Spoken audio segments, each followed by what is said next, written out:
I met a guy, he's got an Apple Lisa computer in the box. You know what that is? Yes, I know what a Lisa is. It's amazing. So, I'm gonna try and make a deal. Then when are you planning on coming back so I can take a day off? I really haven't made that plan yet, but I will. You know, when I was your age, I used to work like 7 days a week for like months on end. Just come back as soon as you can, man. I'm just getting tired of sitting here by myself. Do you miss me? A little. Maybe I just miss picking on you. I don't know what it is yet, but I'm just tired of doing it all by myself, all right? All right, hey, I love you, son. Have a great time in Vegas, because I'm having a great one in New York. Did you just say you love me? Yes, son, I love you to death. Bye. Ian? Yes. And this is Lisa? Yes, it is. This is incredible. That's a hard drive up there, right? Correct. That's the 5 megabyte Apple profile. It's amazing that it holds like 15 seconds of video. So a friend told me that Rick is here in New York. He's interested in looking at my original Apple Lisa computer in perfect working condition with all the original boxes and manuals. I'm hoping I can get $110,000 for this original Apple Lisa. If I'm able to make a sale, I'm looking to purchase some other vintage computers. That's pretty amazing. The name, Lisa. It was the acronym of Local Integrated Software Architecture, right? Correct. It was like a massive bomb, and it never caught on because it was so expensive. I mean, this thing was $10,000 when it first came out. It came out like 80 or 81? 83. Okay, 83, all right. I mean, if you do the math compared to today, that's like $30,000. Oh, yeah. I mean, that's a lot. It was at least twice the cost of an IBM. But it did have a mouse. Yes, yes, no, and it was the first, mass market consumer computer to use a graphical environment where you could actually click on the icons and drag things around. That was unheard of at the time. You know, people collect rare Apple computers. Someone's gonna pay a lot more for a rare Apple compared to a rare IBM. Correct. I mean, you have the box, you have all the original manuals for it. I mean, like, I think it's great. Does she work? Yes, she does. So how do you turn this thing on? So there's a switch on the back of the hard drive. You got to turn that on first. There we go. Okay, now I have to wait for the hard drive to spin up. This takes about 30 seconds.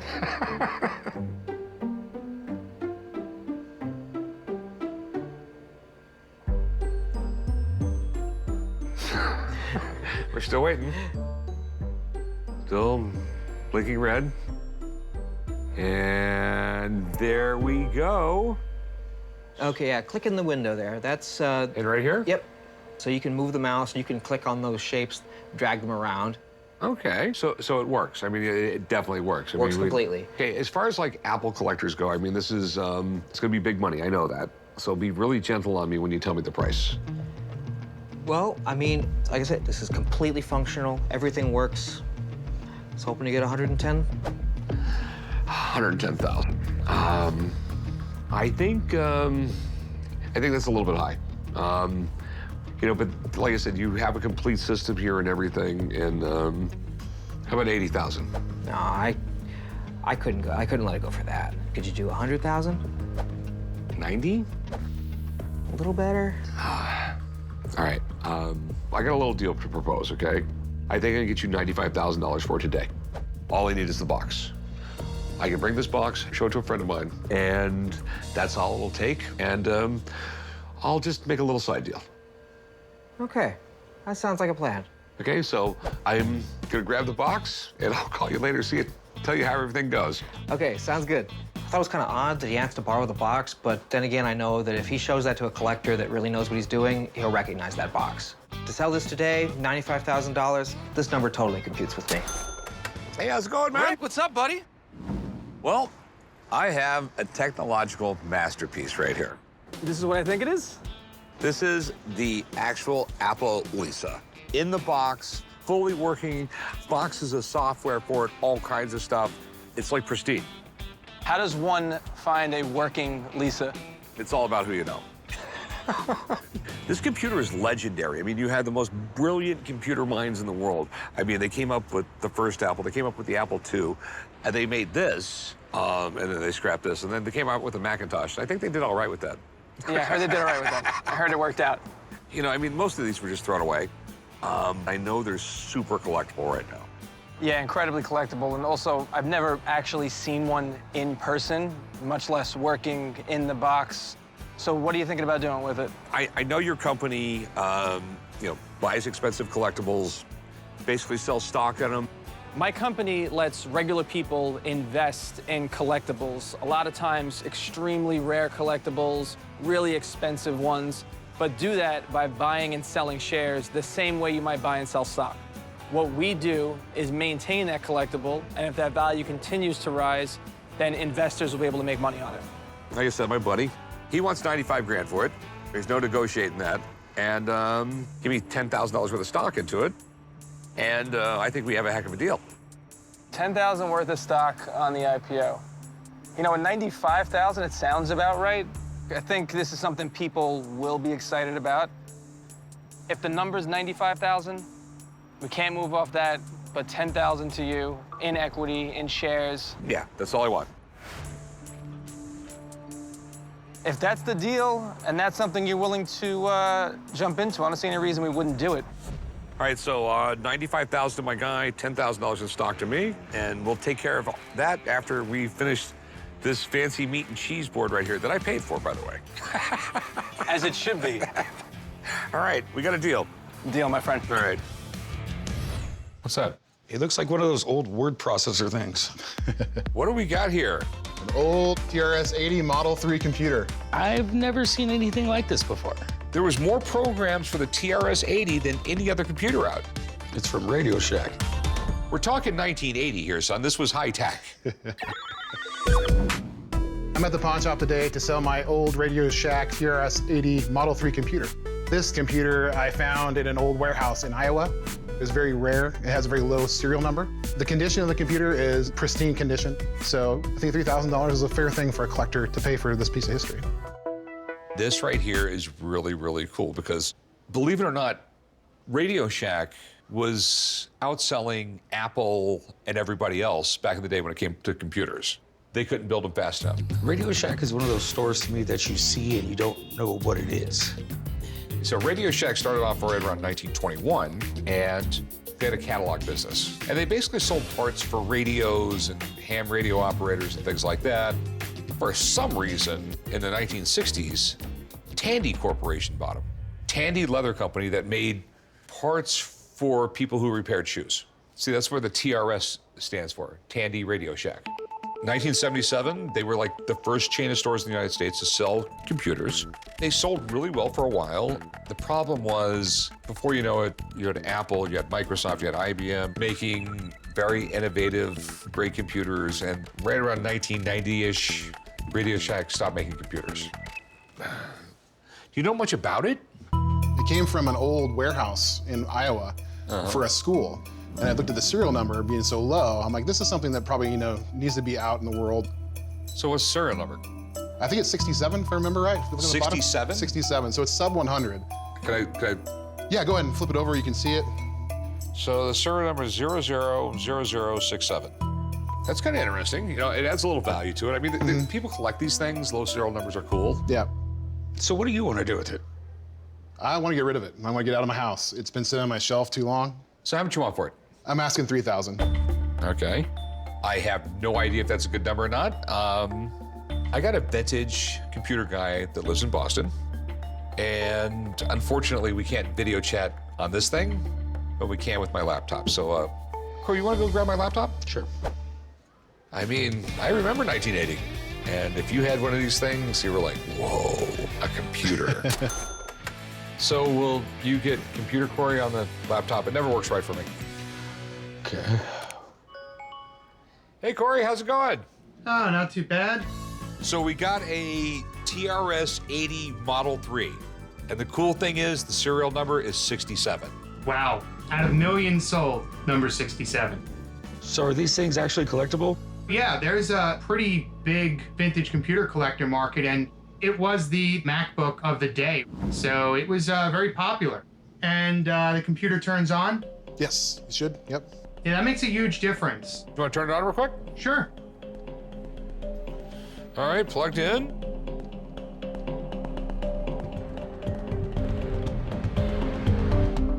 Oh, there we go. I see it right there. Yeah, so if you could just press the enter key twice. Beautiful. Yeah, it's pretty amazing that it works, and when you turn it on, it doesn't have blue smoke come out of it. Does he have the original box, manual and software? No, just the computer itself. Okay, so what do you think it's worth? So if it was complete, where you had the matching box with the serial number and all the manuals and the software, you probably could get $3,000 at least from someone. Missing that, it's probably worth about $2,000. Okay. All right, man. Well, I really appreciate all the info. I'll let you know if I get it. Thanks, man. I'll talk to you soon. Okay, great. Take care, buddy. Bye. So, what's your best price on it? You know, I think 3,000 is fair, just because of the condition of it. You have a museum piece here. He's telling me I can get like $2,000 out of it. Give me $1,000 for it. This thing came out of the box and sat. I'd go down to 2,500 as my best.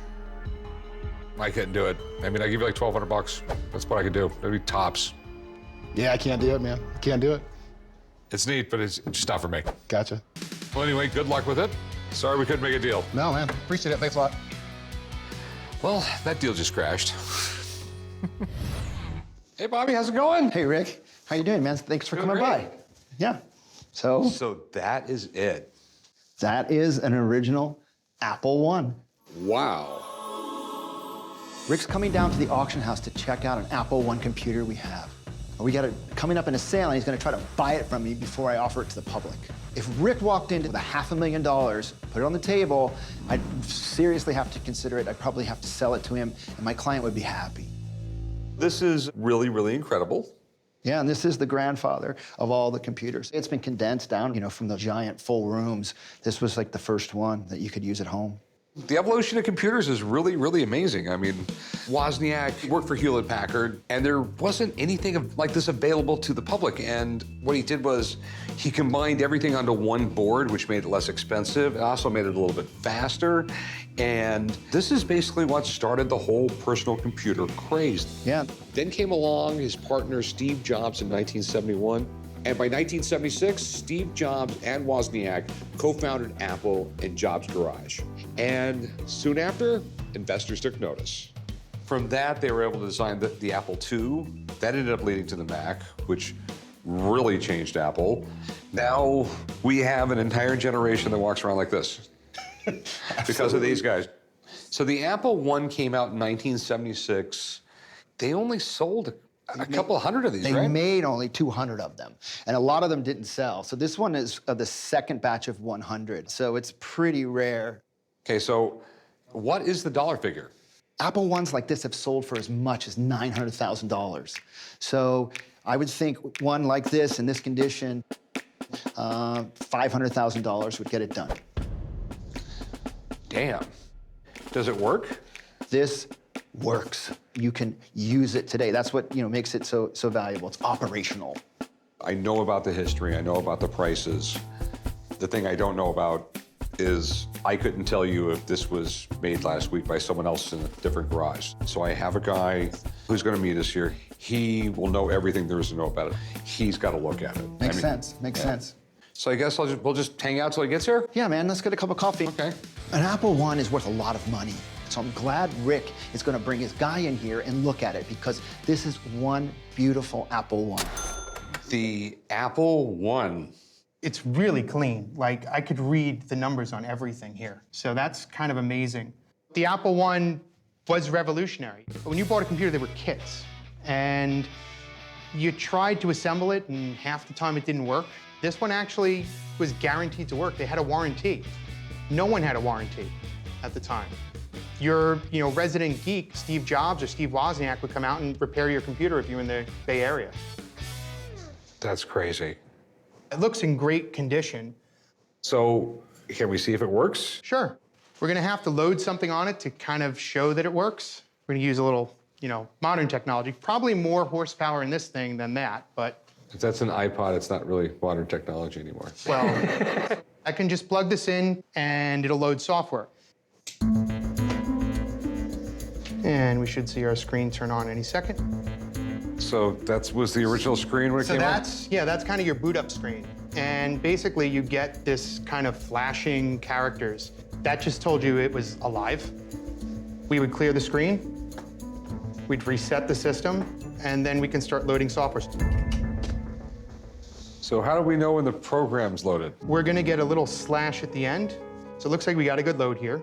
And I got my little slash. And this is something someone put together a few years ago to show off the Apple I for its anniversary. People are still writing programs today for the Apple I. It's got this giant following. It's really cool because it's just a little over 40 years and it completely changed society. So what do you think? It is a real functioning Apple I computer. Okay. And apparently they grade these things and the grade is? This is an 8. 8 out of 10. There are no known 10s. 10 would be if it came straight out of the box, never touched. All these parts are clean and clear. That's not always the case. It really is a good example. I should say an amazing example. And it's worth? Easily $500,000, maybe more. I like the way he thinks. $500,000, Rick. At least. Well, thanks for coming, man. I really appreciate it. Sure, anytime. I'm gonna leave this running. I'm gonna give you guys some privacy to talk, and I'll be back in a little bit. Pleasure. Pleasure.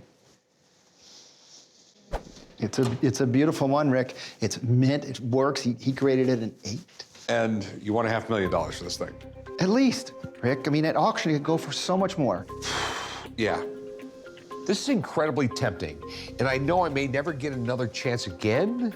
And while I'm looking to get into the vintage computer market, this just might be a little too much too soon. I'm gonna have to read more about these. Have a good one, man. Great to see you, Rick. Super cool, though. I kind of wish that Rick had bought the Apple I because it would have made my life in the auction house life a lot easier. But now we're excited for the auction because it was worth more than $500,000. What is that? We have a module from an early IBM computer. What it looks like to me is a IBM 705 module. That's exactly right. I love everything about it. My geek meter is going off like no tomorrow right now. I'm here today to sell my 1950 705 computer module. I got this from a barn that was being cleaned out with a bunch of other IBM parts. I'm looking to sell this because I love to pass history on, and it's time for somebody else to have it. I just think it's fascinating. This is the very beginnings of computers. So in the early 1950s, IBM developed the first giant mainframe computer. The IBM 705 computer weighed 13 tons, could be programmed for a lot of different uses. It was slow by today's standard, but still 100,000 times quicker than a pencil and a piece of paper. It was revolutionary. One of the reasons why was these modules. Those are the things that do the switching that make a computer work. It's electronic switching in here. But it's vacuum tubes, so they're a little bit like light bulbs. They get really, really hot and they burn out. So they made it so there was thousands of these modules, and when one burned out, they could just walk over to it, open the door, pull that out, put a new module in, wait a minute for the tubes to warm up, and use the computer again. Crazy. I imagine there's a lot of these out there because they went bad quickly, but they're still highly collectible just because it looks so cool, it's visually pleasing. I mean, to me, it's art. Here's the big question, what do you want for it? I'm looking to get $750 for it. That number just doesn't compute. Certain old electronics and certain old vacuum tubes are really hard to get. There's vacuum tubes that go for thousands and thousands of dollars. These aren't those tubes because there were so many of these things made, but I can do $350. You do 4? I'll go $375. If I wasn't so nerd crazy right now, I wouldn't be going that much. All right, that sounds like a plan. All right, sweet. I will meet you right up front. I'll get you paid. It's a little more than I wanted to pay, but I took a calculated risk. What do you got here? This is an original 1984 first ever Macintosh computer, the 128K. Sweet. Now, all this is original, so check it out. Throwback, right? It's funny to think there's not an app store in here. Or a modem.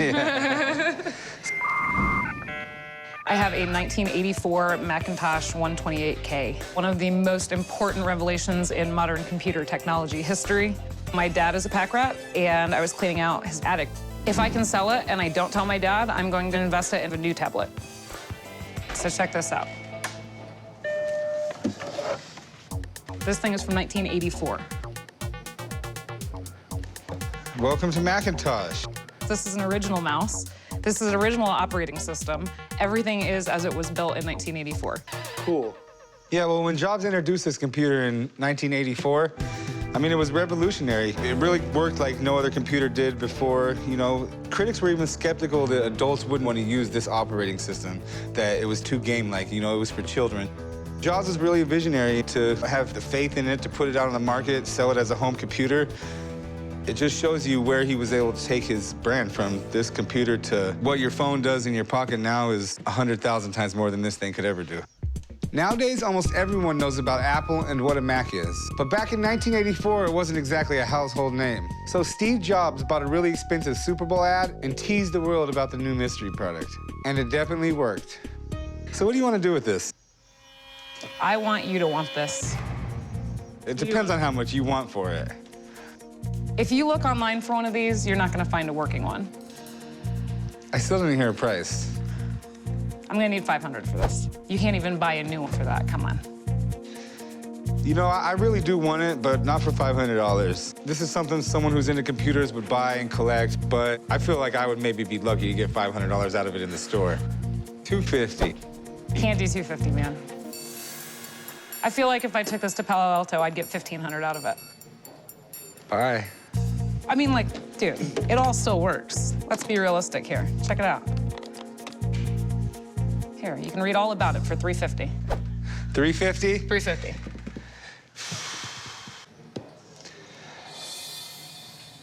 I could do $350. Deal. All right. I mean, I wanted $500, but $350 is fair enough. I don't think I can get a mini tablet for $350, but I might get a case. What do we have here? I brought in my Commodore 64 computer. I've got all the manuals, the computer, printer. In 1982, I got one of these things, and I actually wrote a spreadsheet on it. And then when I want to print out a report, I'd press a button and wait for like 15 minutes, and then it would print. I bought the computer in the early 80s and used it for a few years, updated it, and now it's been sitting in my garage. I'd like to sell it just to clean things out and maybe get a few bucks to go out to dinner. This is absolutely amazing. For the time, it was really, really innovative. They figured out a way to package a computer, you know, keyboard, everything in this little box, and it didn't need a monitor because you could plug it straight into your TV. God, it doesn't seem like that long ago. So, does it work? It works. You want to plug it in? Yeah, let me plug it in. Jose, can you grab me one of the old computer monitors? Yes, sir. So, did you use it much? Kind of like you, I bought it early, found out that I could get something better a few years later, and it's been boxed up sitting in my garage ever since. Okay. When was the last time you turned this thing on? Probably a couple of years. Look at that. That's great. It was 64K RAM system, 38,911 basic bytes free. So just by turning it on, you took up almost half the memory.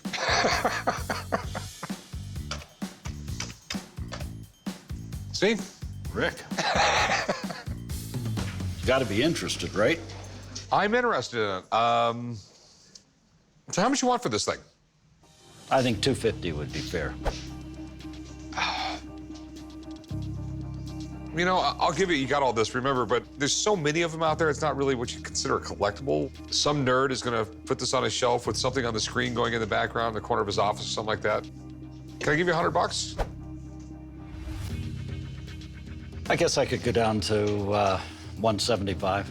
125? How about we split the difference and go 150? You got a deal. Good. I'll meet you right up front. We'll do some paperwork. Great. I can almost guarantee you there's another nerd out there just like me that's gonna love this thing. Okay, I used to know how to do computer coding. What year is that computer, Rick? It's 1982. But what are you even trying to do? Okay, I just bought a Commodore 64. I think it's pretty cool, and I'm gonna play with it for a little bit. Why would you even buy that? Is it even worth anything? I don't know. It's really nostalgic. I mean, this was like the first computer that people had in their houses, and you learned how to do computer coding and stuff like that on it. Oh, wow, you wrote your name 10 times. Watch this. I can say it on my watch and it will print it on my phone. Rick, Rick, Rick, Rick, Rick, Rick, Rick, Rick, Rick, Rick. Boom, look, on my phone. Do they have apps for that thing?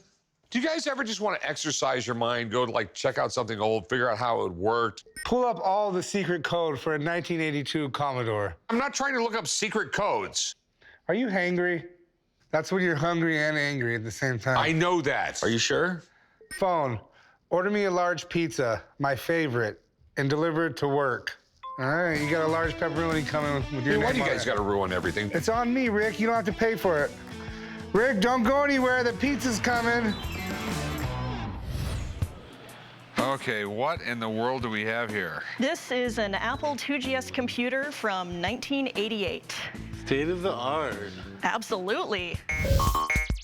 Decided to come to the pawn shop today to sell my Apple IIGS computer. I loved this computer. It was my favorite thing as a kid. Yeah, I got to play all sorts of great video games. 2GS? Isn't that 86 or 87?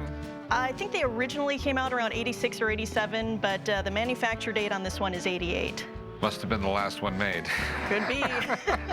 Apple Computers started back in 1976 with 3 guys in a garage. Things have changed quite a bit since then. Let me see it. Whoa, 3.5-inch floppies. Oh, yeah. Got some 5-inch ones down below, too. Okay, here is the CPU. All the original manuals. Oh, I can't wait. It's gonna be awesome. Sweet, F1 Racer. I'm gonna work the night shift tonight so I can play this. That wouldn't be working. And? Power. And? I think it's broke. Any day now. Be patient, it's gonna be worth it. It's gonna bring you back to 1987 when you had hair. Yeah, so how do you play this thing, chum? I play it like a G, I don't know how you play it. Options. I don't know how to make the car go forward. You suck. You're in last place. Oh! Let a professional show you how it's done.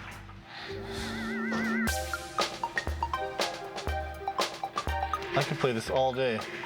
Even though it's way out of date, there's still a huge collector's market for old Apple computers. Some people even turn them into fish bowls. They're called Macquariums. I'm not kidding. So what did you want to do with it? You want to pawn it or sell it? I'll sell it. So how much do you want for it? Hoping to get maybe a few hundred. Deal. No. I will give you $50 for it. Well, for that much, I think I'd rather just keep it and play it occasionally. It's a 23-year-old computer. I'm assuming I'm going to sell it to somebody who's going to turn it into a fish tank. Well, seems like he's ready to use it all day. I'll give you $75. I don't think I want to go that low. Willing to go 150? I'll give you $100 for it. I'm going to sell it as a novelty. $100? Okay. All right. Go right her up, chum, and then put it away. All right, just leave it hooked up right here. I'll meet you over there. I was hoping for more. I thought it would be worth a lot more, but guess it's just not worth that much. What do we got here? I have a Sharp pocket computer. Okay. It must have some really big pockets. I'm at the pawn shop today to try and sell a pocket computer. I don't know a whole lot about this computer. From the research I've done, it looks like it's from around the 80s. The computer comes with a case. It has the manuals with it, cassettes, everything that seemed to come with it when it was first made. I'm looking to sell this computer because I really don't have any use for it. I could just use a little extra cash. This is interesting. The pocket computer. It was a very small computer, and it was sort of groundbreaking. You could do little programs in here and do a lot of calculations you couldn't do with the standard calculator. Came out during the craze of the personal computer. The personal computer craze started 81, 82, and Sharp came out with this right here, which was very interesting for the time. It's really compact for the time. But by 1985, these things were so antiquated, it was unbelievable. That was when you could start buying quality desktop computers, but it was great for its day. So here's the computer part. We have the cassette recorder right here, and that wasn't for voice. You had to write your own programs for this, and that's what you saved your program you wrote on. So next time you use that program, you didn't have to type the entire program in. Do you have any of the manuals or anything for it? Yeah, I have them right in the back there. Okay. Instruction manual and software application program examples. Can you imagine today buying a computer and then they hand you a book and not give you any software? I love that it's complete. I really do. So I'm assuming you want to sell it? Yes. How much you want for it? Looking for about $250. I'll give you 80 bucks. Can you come any higher than that? No, I mean, it's neat. Someone's gonna want to put it in their collection, but it's not super rare. It's in great condition. Can you do maybe 130? I'll go 85 bucks. The highest. Okay. All right, sweet. I'll meet you right up there. We'll do some paperwork and get you paid. All right, thanks. Well, apparently I'm gonna have to get some pants with some really big pockets.